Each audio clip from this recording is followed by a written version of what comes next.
Olá, meus irmãos e irmãs, graça e paz vos sejam multiplicados. Eu sou o professor Daniel Ramos e estamos em mais uma lição da Escola Bíblica Dominical. A revista desse trimestre é pra lá de provocante, os ataques contra a Igreja de Cristo. E aí, de que lado que você está? Numa época como essa que o nosso país está vivendo, é de suma importância essa temática ser abordada para nós. Fique conosco até o final do vídeo. Você vai ver que tem muita coisa interessante, sobretudo nessa lição de hoje, a lição 7, que vai falar a respeito da sutileza da relativização da Bíblia.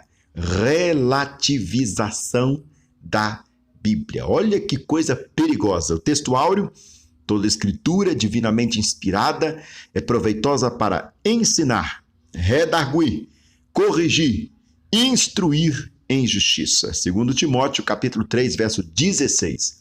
A verdade prática da temática que nós vamos trabalhar nesse vídeo, a Bíblia é a inspirada, inerrante, infalível palavra de Deus. Por isso, jamais, esse jamais aqui é o que estou colocando, viu?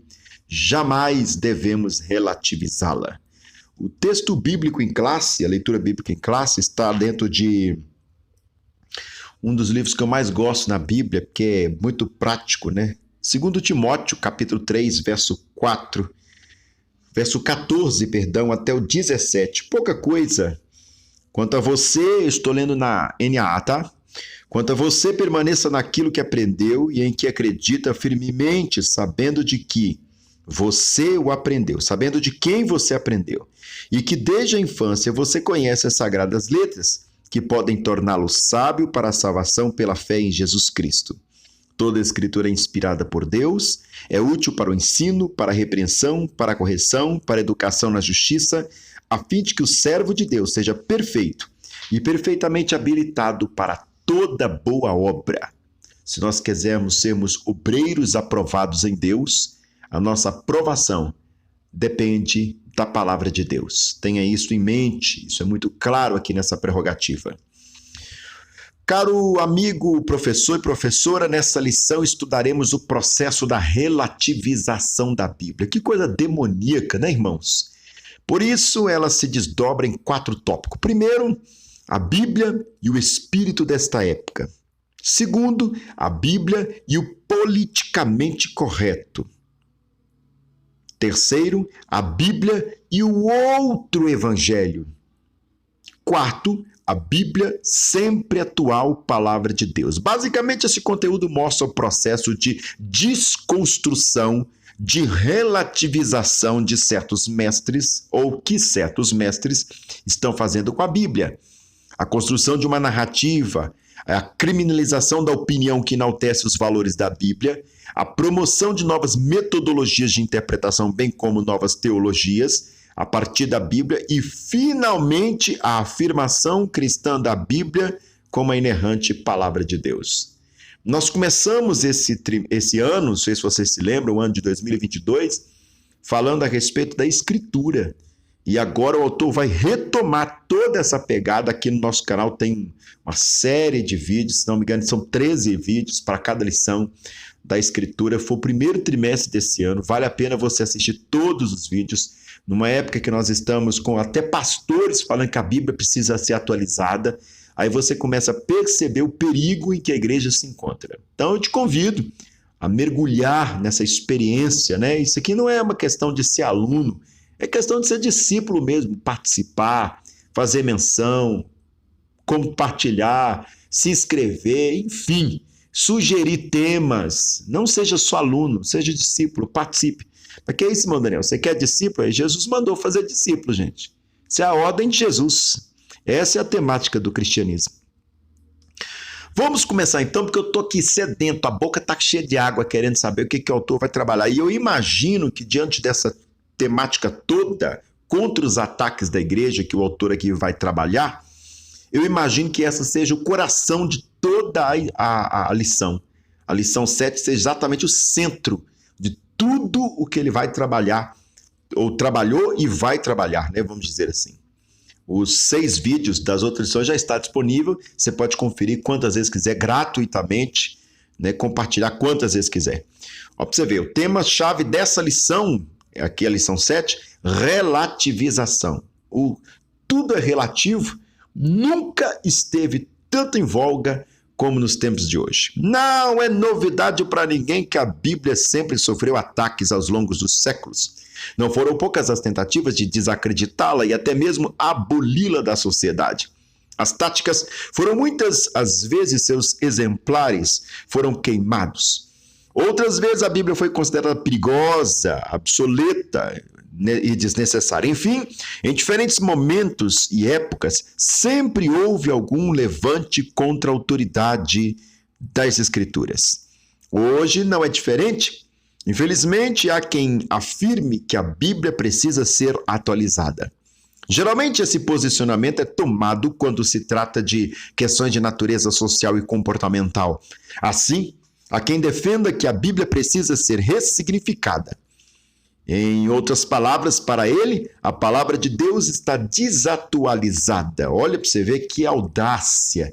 Tem coisa mais presunçosa de que dizer que a palavra de Deus está desatualizada. É uma coisa assim, para lá de louco, é tarja preta.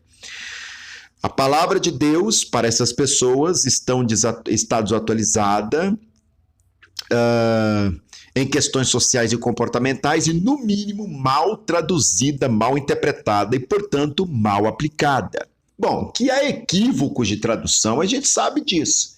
Mas o equívoco de tradução não inabilita a Escritura de ser palavra de Deus em nosso meio. Por isso que nós temos aí uma gama de traduções, temos uma série de disponíveis textos próximos dos originais, em línguas originais, inclusive, que você pode acessar. A investigação está aí, a crítica textual está aí.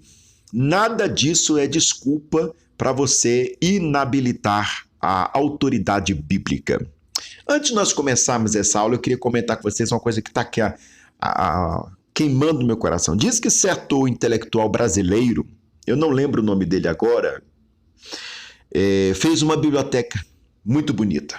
Fez uma biblioteca na sua casa e aí naquela biblioteca coloca aqui, coloca ali, coloca os livros aqui, arruma de lá. Quem tem biblioteca na sua casa sabe como que dá trabalho organizar livros na estante.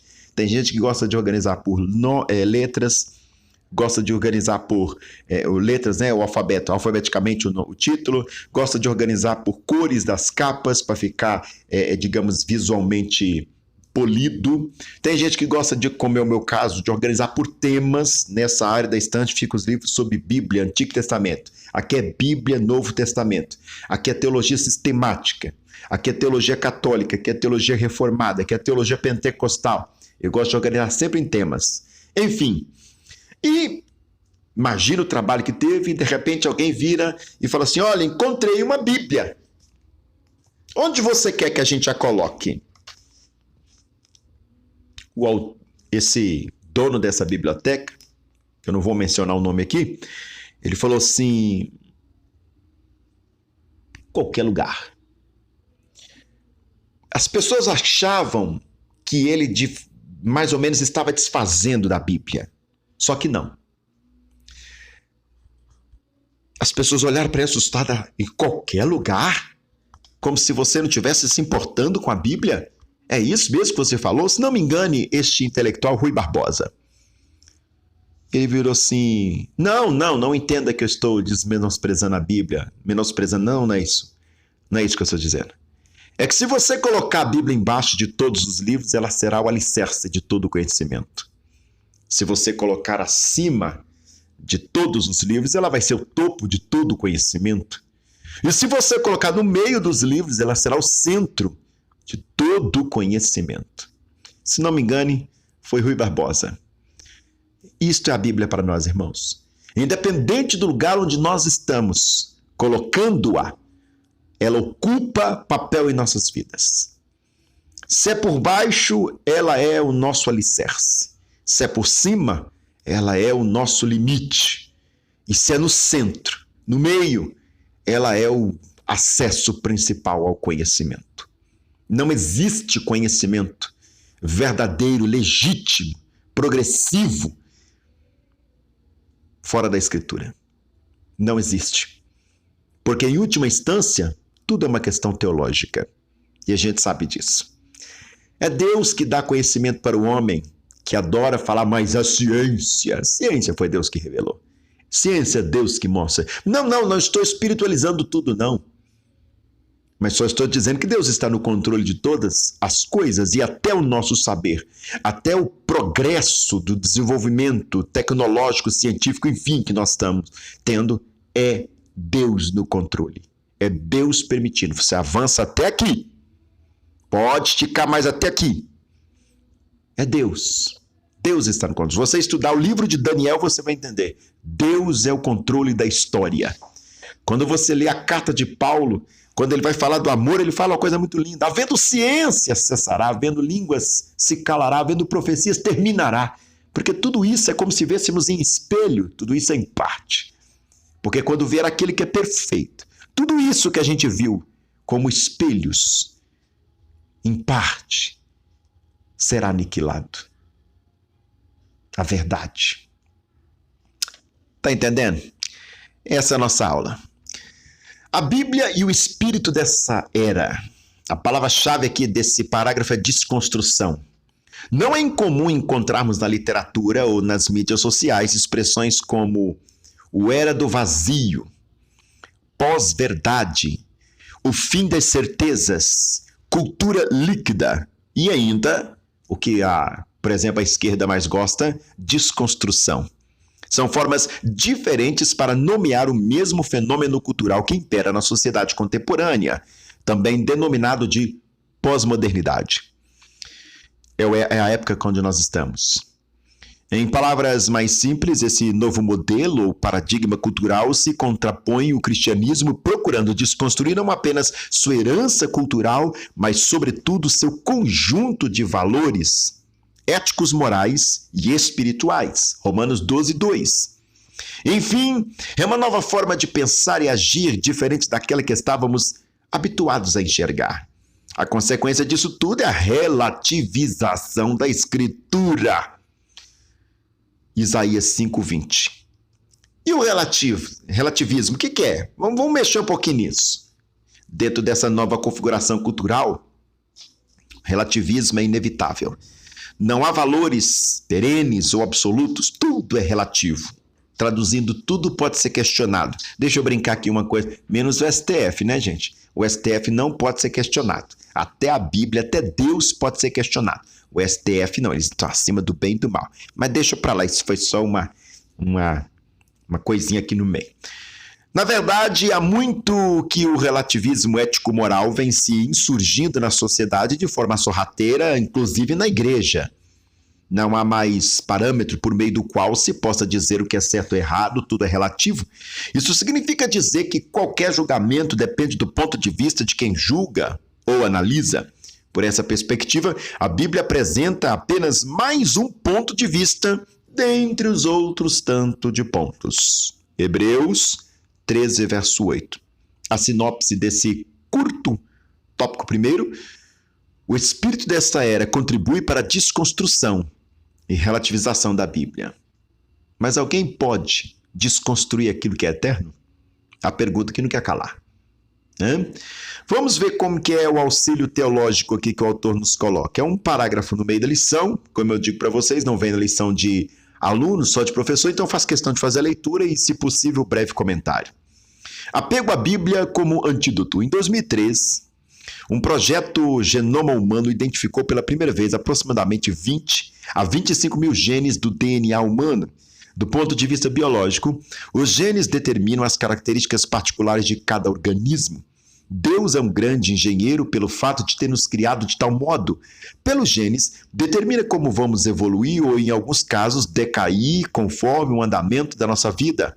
A cor dos nossos olhos, nossa altura e até mesmo a propensão para certas doenças são exemplos de como somos tecidos nos detalhes celulares no que diz respeito ao aspecto físico. Por analogia, as igrejas também têm uma constituição genética. Ele coloca entre aspas, certas crenças, princípios, compromissos que costumam direcionar e determinar sua existência espiritual, sua dinâmica como comunidade e, finalmente, seus impactos sobre o mundo.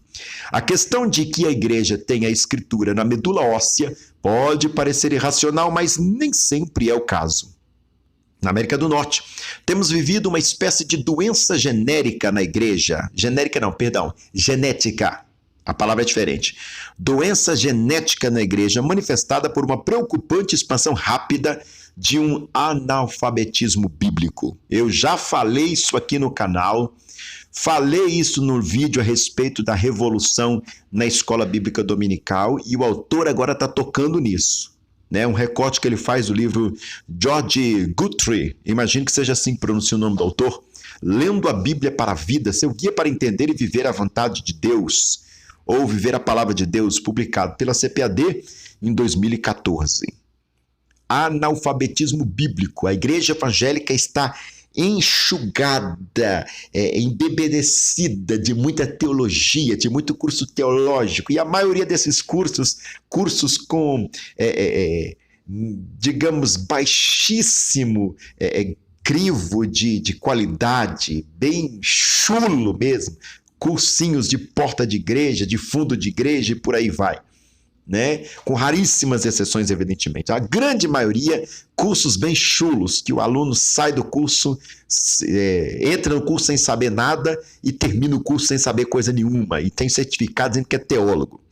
Mas, enfim, o meu problema nem era com a teologia, mas com excesso de teologização da igreja, ao invés de biblicificar a igreja. Deixa eu entender aqui a questão, a minha grande defesa. Irmãos, para que tanta oferta de curso teológico, se seria mais interessante produzirmos cursos bíblicos, curso bíblico intensivo, curso bíblico temático, curso bíblico temporário, curso bíblico semestral, curso bíblico.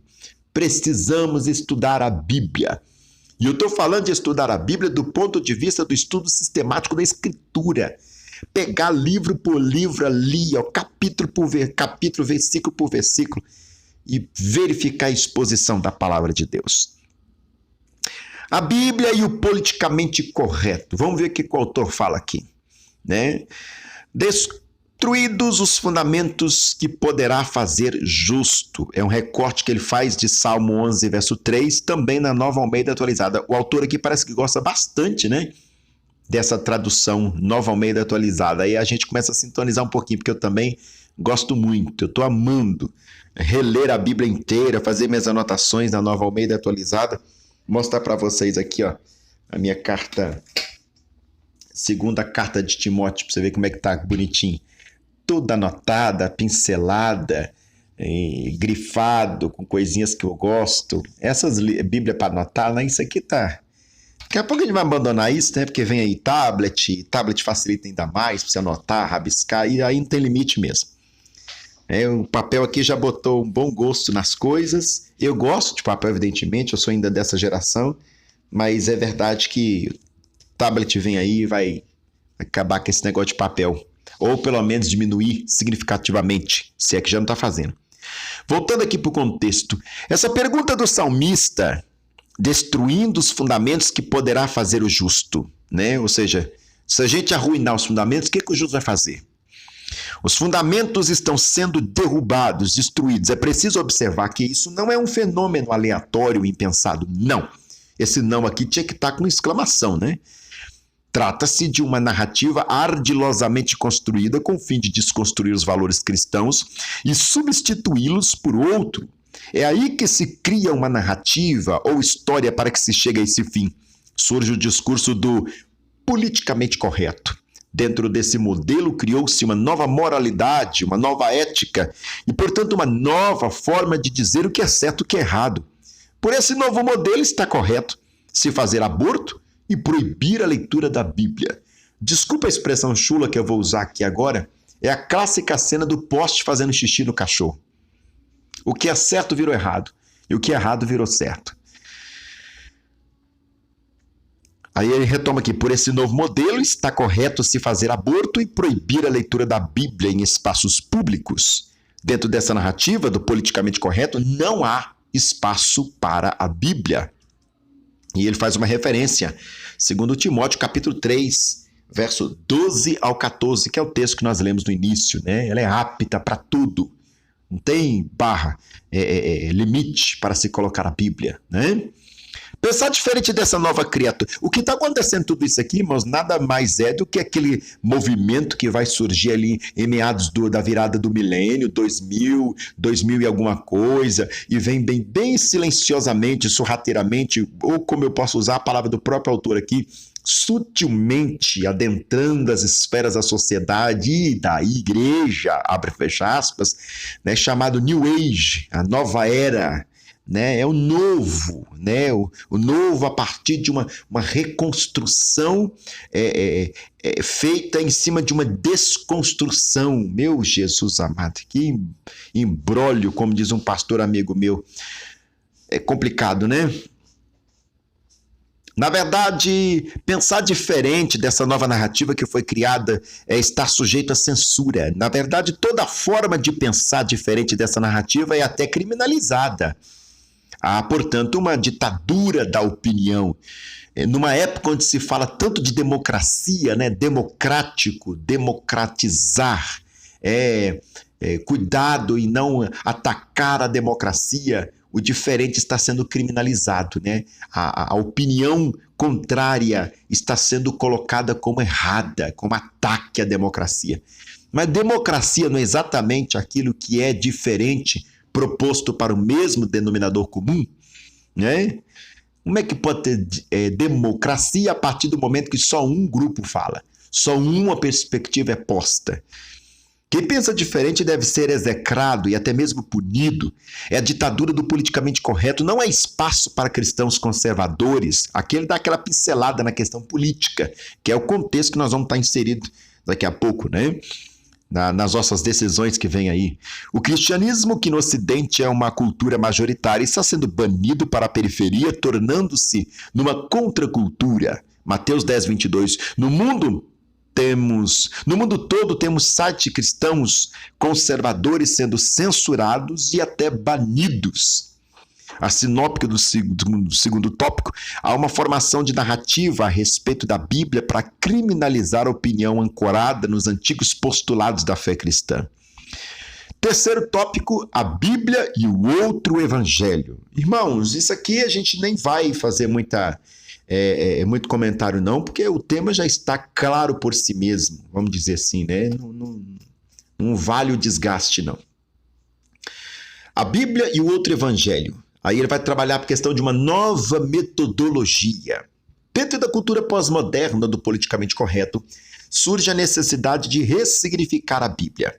A palavra de Deus precisa ser atualizada para que fale a mesma língua dentro dessa nova configuração cultural. É a Babilônia tentando organizar suas línguas numa única língua, né? A Babilônia não entende que o lugar dela é o próprio nome que a denuncia, né? Confusão. Surge a necessidade de se criar uma nova metodologia no processo interpretativo do texto bíblico. Neste caso, o leitor e não o autor bíblico passa a ser mais importante, dizendo de outra forma. Não importa o que o autor do texto bíblico disse, mas o que o leitor contemporâneo acha que está certo. É o que os exegetas denominam de hermenêutica centrada no leitor. Isso aqui é pecado, gente. Isso é pecado. Né? Me desculpa a franqueza, a gente tem que pedir desculpa nessa época tão esquisita, mas isso é pecado. A partir do momento que eu estou usando a escritura, eu estou cometendo pecado. Né? Porque é a escritura que me usa e não o contrário, porque ela é maior do que eu. O autor bíblico deixa de ter importância, então vale tudo. A Bíblia precisa se ajustar a essa nova metodologia, assim surge, portanto, o outro evangelho. Mas o que Paulo falou em Gálatas 1:9 a respeito do outro evangelho? Fosse até anjo do céu. Agora ele vai falar um pouco sobre novas teologias. Eita, tem professor dizendo que existe teologia fora do cristianismo. Eu quebrei o pau uma vez com a turma de professores de uma escola que eu dou aula, porque eles viraram para mim e falaram assim, tem sim teologia, mas gente, teologia não significa Deus, logia, estudo ou tratado sobre Deus. Se eu estou dizendo que existe teologia fora do cristianismo, logo existe Deus fora do cristianismo. Irmãos, o que Paulo diz? Os deuses deste mundo é nada, é mentira, são pagãos, é nada. Nada. Quando ele está trabalhando a questão das carnes sacrificadas aos ídolos. Logo, tudo aquilo que foi sacrificado aos deuses desse mundo são nada. Os ídolos, Deus, são nada. Não existe Deus dos deuses. O Senhor é Deus. Ponto. O resto é fraude, é impostor. Então não tem teologia fora do cristianismo. Não pode ter teologia fora do cristianismo.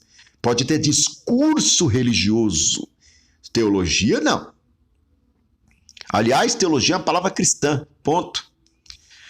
Esse outro evangelho também possui sua própria teologia, tendo texto bíblico, todo o texto bíblico passa por uma nova ressignificação, e a Bíblia, portanto, deveria ser toda atualizada. Surge o evangelho social, contribuição bem grande, né, da TDL, a Teologia da Libertação, Teologia da Missão Integral, a TMI, e aí essa cambada toda aí. Não estou desfazendo da perspectiva, da proposta, não é isso não.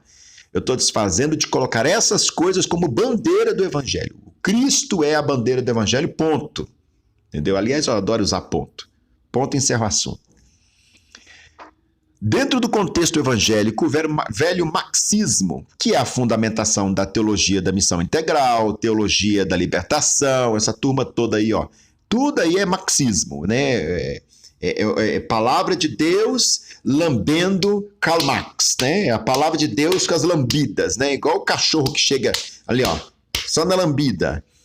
Dentro do contexto evangélico, o velho marxismo ganha uma nova roupagem e assim os relacionamentos homoafetivos são vistos a partir de uma perspectiva denominada de teologia inclusiva.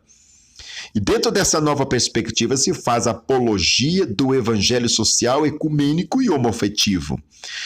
Tem um problema aqui na fala, não do autor, mas dessa mentalidade, que a igreja em si, ela não é inclusiva porque ela acolhe a tudo.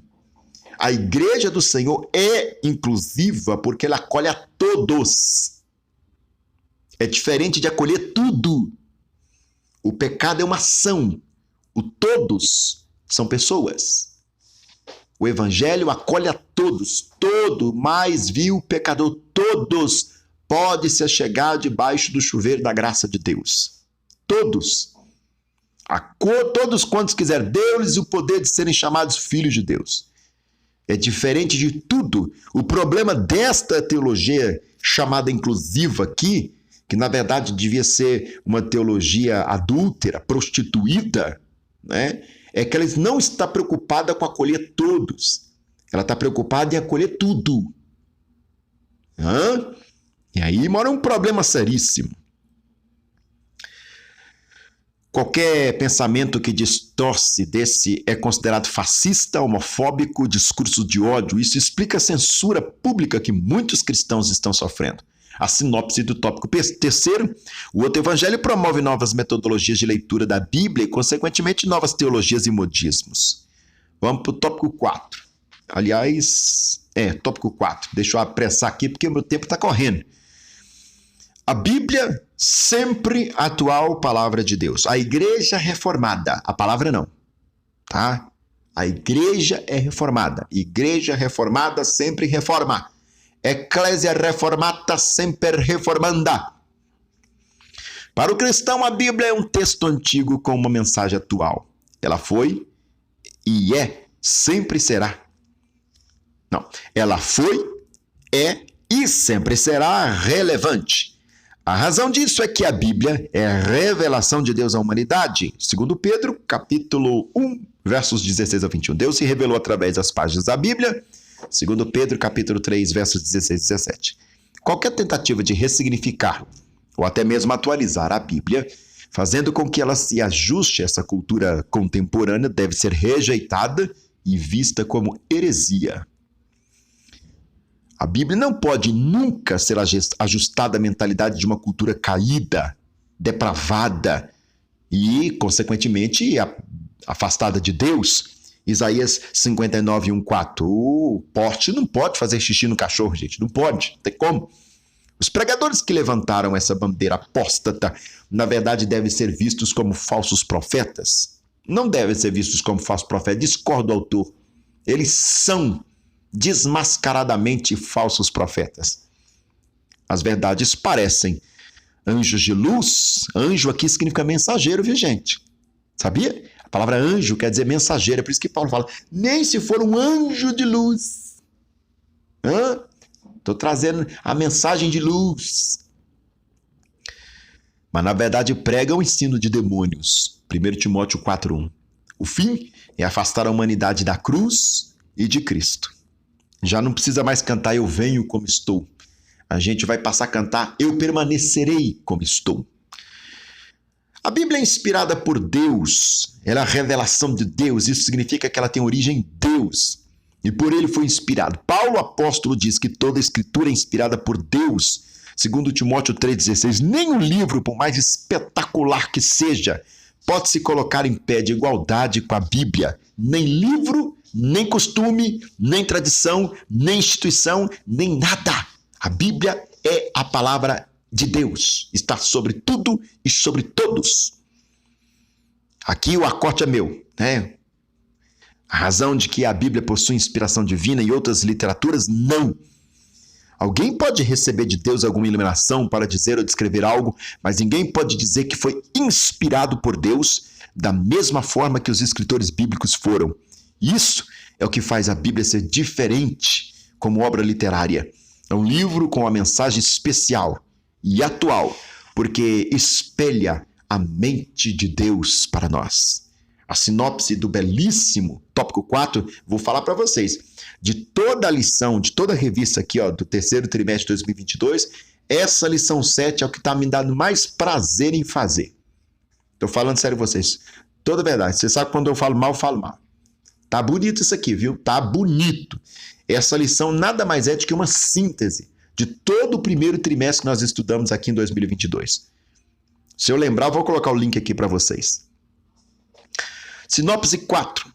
A Bíblia é a palavra de Deus porque foi revelada e inspirada por ele. O auxílio apologético, a inspiração das Escrituras, né? Jesus também ensinou que as Escrituras é inspirada a palavra de Deus, até em seus mínimos detalhes. Mateus 5,18. Afirmou também que tudo quanto ele disse foi recebido da parte do Pai e é verdadeiro. João 5,19, 30, 31, 7, 16, 8, 26.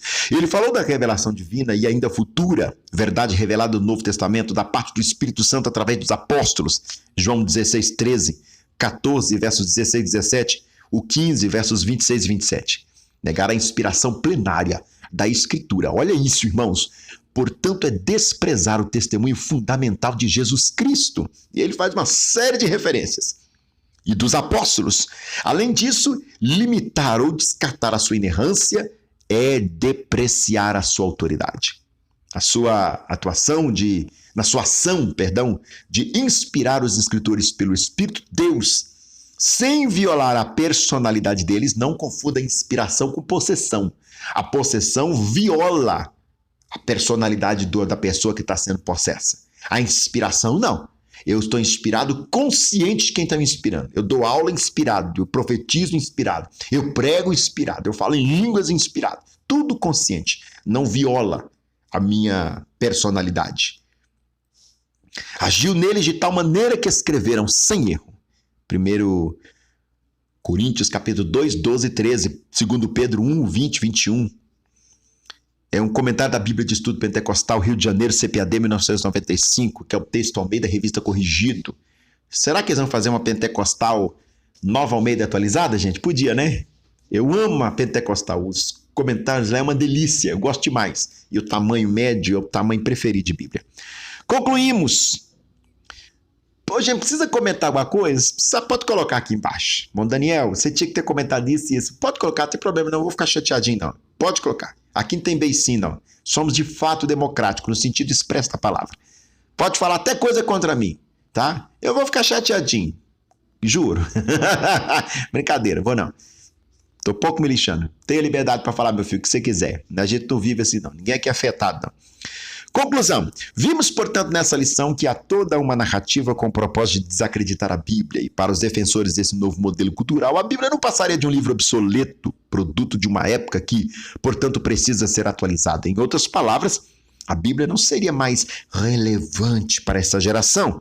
Aqueles que já aderiram a essa suposta necessidade de atualização do texto bíblico, alegando que ela precisa ser relevante para essa geração, desenvolve metodologias e teologias próprias, dentro de sua nova forma de entender o texto, a Bíblia é quem precisa de ajustes e não o homem para se ajustar a ela. Portanto, todo cristão, aqui ele vai exortar-nos. Olha que coisa linda. Todo cristão que deve à ortodoxia bíblica deve rejeitar tal ensino, se ele segue essa ortodoxia bíblica. Não podemos aceitar que nada mutile a Bíblia por conta do politicamente correto. Não podemos rejeitar o que ensina a ortodoxia cristã ou trocá-la por novas teologias. Lembra daquele texto que diz, no final dos tempos, eles vão se ajuntar para si, mestres e doutores, segundo as suas próprias concupiscências. Ou seja, eu estou no pecado, então eu vou juntar uma turma de gente que valoriza o meu pecado, ninguém fala contra mim, ninguém fala mal de mim, é assim que eu penso, é assim que eu sei, é assim que eu entendo, e o pau vai quebrando. Só que a palavra de Deus não funciona dessa forma, meu querido. Isso aqui é um pacote completo. Ou você está dentro ou está fora. Não tem esse negócio de lúdico. Não tem penumbra. Não tem muro. Ou está de lá de fora ou está de lá de dentro. Ou está iluminado ou está obscuro. Ou está na graça ou está na desgraça. Ponto. Conversão significa ceder-se à palavra de Deus. E é a gente que se converte à palavra. E não a palavra a nós. A Bíblia é a palavra de Deus e, por isso, sempre será atual e relevante. Relevante e atual para a humanidade. Quantas vezes, gente, pode falar, a gente não pegou para ler um texto e parece que o negócio acabou de ser escrito, tão atualizado que é. Quantas vezes? Tão tremendo que é. Pessoal, vou falar com vocês aqui nesse canal aqui, nesses últimos momentos do vídeo. Eu amo a palavra de Deus. Se você chegou até aqui, coloque aqui embaixo também a profissão de fé. Eu amo a palavra de Deus. Eu amo a Bíblia Sagrada. Eu amo a Escritura. Eu amo. Coloca aí, se você chegou até agora. Temos que amar. Eu lembro quando a gente era mais jovem, a gente cantava com a Bíblia na mão, queremos ver Jesus, salvando o meu Brasil, pregando amor na cruz. Louvor velho, não se faz mais louvor desse naipe. Mas enfim. Deus abençoe sua vida. Pai, nós pedimos uma bênção, Pai. Ilumina nossos corações com a sua palavra, lâmpada para os nossos pés e luz para o nosso caminho é a sua palavra. Pai, não deixa a gente andar em escuridão. Espírito Santo nos alicerça para que nossas lamparinas se mantenham acesas na palavra. Seja, ó Espírito Santo, o nosso azeite, para que nunca falta o fogo aceso da palavra de Deus, que alumia-nos nessas trevas densas deste tempo que estamos vivendo. Para que o mal não possa nos engolir, em o nome poderoso de Jesus nós pedimos, para a glória de Deus Pai e a vitória da igreja. Amém. Deus abençoe sua vida. Você pode fazer 2 pedidos. Primeiro, compartilhar, escrever, essas coisas que Jesus já sabe. O segundo é mais importante. Esquece de mim nas orações, não. Eu preciso é muito. Você não tem noção. Isso tem uma coisa que eu sou completamente dependente, de oração e de palavra. Beijo. Tchau. Até a próxima lição.